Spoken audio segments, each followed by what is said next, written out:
Ecclesiastes chapter 9, verse 10, put that in your note, please. It says this: whatsoever your hands find to do, do it with all your passion, with all your might, with all your ability. Become the fertilizer for other people's dreams in the next generation. If people don't live because of your death, then you really didn't live effectively. People should be able to feast from what you left us on this planet. That's the final phase. You know, one of the saddest things in the world is a tombstone. Because tombstones remind us that people used to live here. And if it wasn't for a tombstone, many folks wouldn't know you were even here. What a tragedy. You should live so effectively that there wouldn't be any need for them to put a tombstone to mark your grave, because your life would be in the hearts and memories of people who could never forget what you did. Do you understand? That's why great people really don't need monuments, because you can't forget them. So if we even lost the grave of David or Joshua, it doesn't matter. They lived so well that you can't ignore them. If you live properly, history will not be able to ignore that you lived. And that's the way you were born to live. You were born to make a mark in life that leaves fertilizer for the seed of the next generation. You are not important because of how long you live. You are important because of how effective you live. And most people are so concerned about growing old rather than being effective. The people who have impacted the world didn't live long. Martin Luther King, John F. Kennedy. I mean, these people who impact the world were not old people, but they lived so effectively that we cannot erase them from history. The oldest man in the Bible is Methuselah. He lived to be 969 years. What a guy. And the only thing the Bible says about him is he died. I would love to borrow some of his years. What would I do with his years? And therefore, when you have a purpose for your life, it disciplines your behavior and chooses your habits. Purpose gives life meaning. Here's another statement I thought was interesting in the book of Ecclesiastes 3, verse 1. One of my favorite verses says, to everything there is a season, and to every purpose there's a time under heaven. In other words, if you are in heaven, it's eternal, there's no time. But when you come below heaven, you now have a purpose that has been fulfilled in time. That means you were born to do something, but you ain't got forever to do it. And therefore, you are on a race between you and your grave. I always tell people my greatest motivator is death. When I think about my death, it makes me work hard. And death has been placed in my life as a timing. As a matter of fact, the next verse of that chapter says, there's a time to be born and a time to die. In other words, you got to know that there's a time you're supposed to die, and you're supposed to complete your assignment before you die. And if you die before you complete your assignment, you were killed.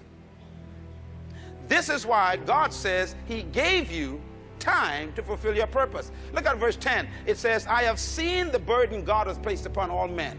And that burden is he has made everything beautiful in his time. The word beautiful there means matured. He gives you time to fulfill and mature everything that you were created to do. In other words, whatever you were born to do, you were given the right amount of time to do it in. Now, there are some people living on overtime right now because you haven't found your purpose and God has given you grace. You remember that there was a man who actually lived his fulfillment of his purpose, and God told him it's time to die. His name was Hezekiah. And Hezekiah, God met in person. God said, Hezekiah, you've done what you're supposed to do. It's time to die. Hezekiah argued with God. He must have been from the Bahamas. He said, God, I don't want to die now. I don't want to die now. I want to live long. God says, no, you must die now. He said, no, I don't want to die now. Give me some more years. And he begged God, and God gave him 15 extra years. In those 15 extra years, he gave birth to some of the worst kings of Israel. Tell your neighbor, die when you're supposed to.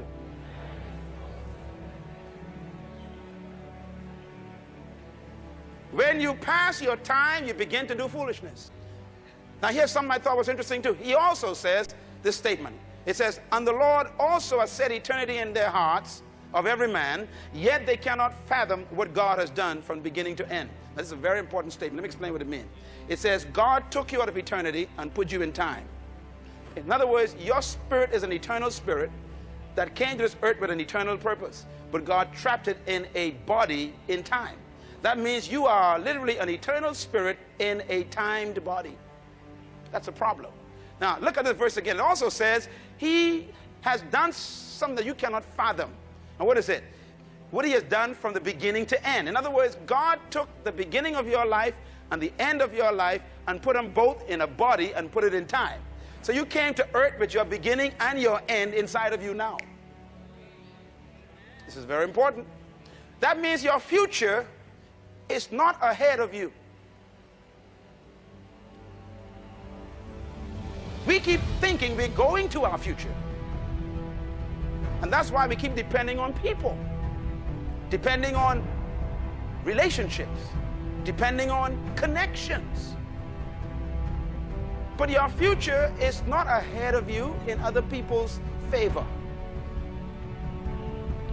Your future is trapped inside of you, and you are carrying your own raw material. And that is why your future does not depend on your external environment. Sometimes you are with people who don't like you. That's okay, because as long as you like you, what's inside of you will bring you through. Write this down, please. The purpose for time. Very important. The value of life. This is very important. Now, why am I so confident as a man? Why am I so confident as a human being? What makes me so confident is that one statement right there. If you want to face the future with confidence, you got to be convicted in your heart that your future is actually God's past. Oh, help me explain this. In other words, no manufacturer makes a product without finishing it first.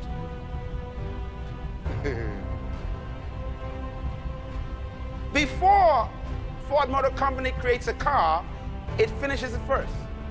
It designs it, completes it, all the engineering drawings, everything is set, and when it's finished, then they start it. In other words, they present the future first, then they go back and create the present. Now listen carefully now. Whatever you were born to do, God finished first. When God decided what he wanted you to become, then he decided, let me start you. So your future existed before your present.